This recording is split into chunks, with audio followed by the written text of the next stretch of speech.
you're seeing inside the hospital in Thailand where 12 boys and their soccer coach continue to recover. 3 days of rescue among rainy weather conditions, and that mission with some help right here in Oklahoma. This morning we're joined by the Forecast Operations Supervisor for the Weather Decision Technology, John Tharp.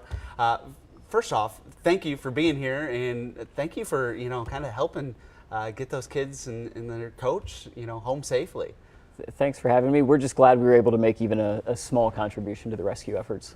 I'm sure kind of a unique call. How did you guys get involved in this project? Well, on Saturday morning, our CEO actually received a request from help from one of his contacts at Google saying that they needed consistent, reliable weather information for that area of Thailand, and that was something they were having trouble getting.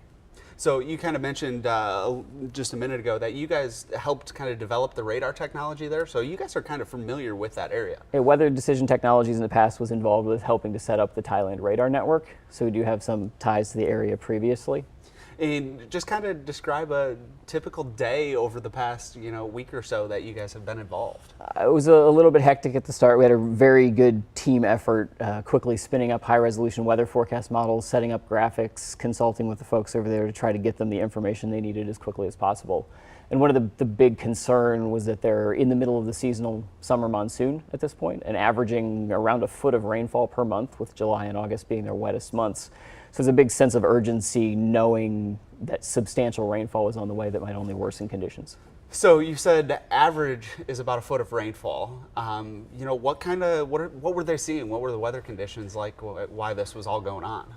Fortunately, the weather conditions never got too bad while we were involved in forecasting for the rescue effort. There was a lot of light to moderate rain, but by and large, the heavier thunderstorms actually passed by to the north or east of the site. So a typical day for you guys, just kind of there's a time change and all that too. So were you guys working around the clock? I mean, how did it work for you guys? We were. Thailand's about 12 hours ahead of us, but we are a 24/7 forecast operation, so our forecasters had eyes on the weather conditions over there 24/7.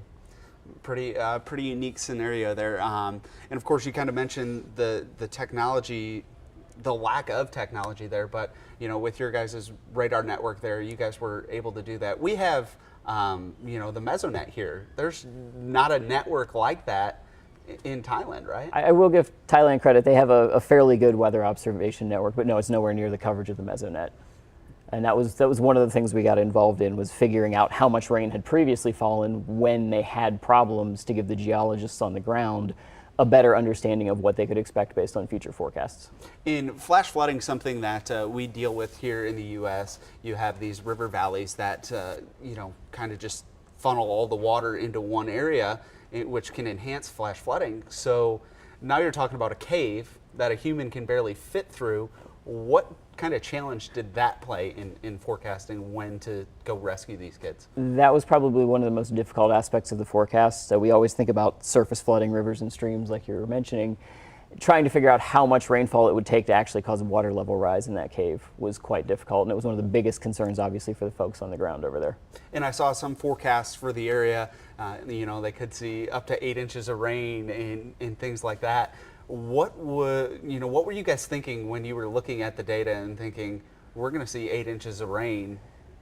When do we send this team in? How do we know when it's safe? That added a sense of urgency to an already urgent situation. One of the first forecast assessments that we had made was that several inches of rain were possible pretty much each week for the next few weeks, but it appeared that conditions would be worsening as we moved into the following week, as the monsoon season became more active over there. So they could see significantly more rainfall, let's say in the next 10 days going forward, than they actually did during the rescue operation. So some of the talk while the kids were over there was that they needed to get in and get this done, but it might take 2 weeks to 3 weeks to even get these kids rescued. So you guys played a large role in saying, no, you don't want to wait. We need to get in there and we need to get these kids out, right? There was a very quick realization based on the weather data that waiting longer would likely lead to more problems.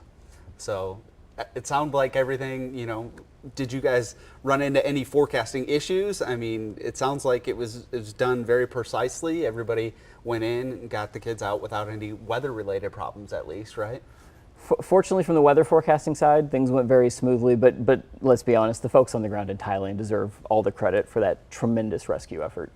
Yeah, pretty incredible there. And talk about, just the scenario. What is it going to be like to knowing that you played a role in helping these kids? Like I said, we're just glad that we were able to make a small contribution in any way to these rescue efforts. And it's something we run into in the weather forecasting business occasionally, where our weather forecasts, I think Hurricane Harvey was a good example, where our weather forecasts have a very big and real impact to the folks on the ground. So forecasting weather in Oklahoma, we know, can be very, very challenging. Did that kind of help you guys out for what you were dealing with in this situation? It did, but we focus all around the world with our weather forecasting efforts, so our team has exposure to weather patterns around the globe. So it definitely did play a little bit of a role, and just an incredible situation there. And we're so glad that you guys were able to help, get those 12 kids and that soccer coach out. So thanks again for being here. Thanks. Greatly appreciate it. And